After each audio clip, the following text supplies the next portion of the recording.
కొంతమంది కుర్ర వాళ్ళు పుట్టుకతో వృద్ధులు, పేర్లకి పకీర్లకి పుకార్లకి నిబద్ధులు అని శ్రీశ్రీ గారు చెప్తుంటారు.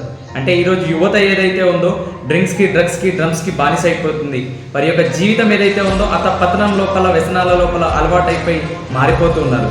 అందుకోసం ఇంకో మాట చెప్తుంటారు, మనది ఒక బతికేనా కుక్కల వలె నక్కల వలె సందులలో పందుల వలె వెనుక దగా ముందు దగా కుడి విడమల దగా దగా అని చెప్తుంటే, అంటే ఈరోజు యూత్ ఏదైతే ఉందో సోషల్ మీడియాకి బానిస అయిపోయి డ్రింక్స్కి డ్రగ్స్కి బానిస అయిపోయి వారి జీవితాలు అతపతనంలోకి వెళ్ళిపోతున్నప్పటికీ కూడా పట్టించుకున్నటువంటి పరిస్థితి. కానీ మనం ఎలాంటి భారతదేశం లోపల ఉన్నాము అని అంటే, బ్రిటిష్ వాడు గుండెలపైన తుపాకీ పెట్టి నిన్ను కాల్చి చంపివేస్తాను అని అంటే, నా భారత మాత కోసం, నా భారత మాత ఒడి లోపల నేను చనిపోవడానికి, నా ప్రజల కోసం నేను సిద్ధంగా ఉన్నాను అని గుండెలు చాచినటువంటి దేశం నా భారతదేశం.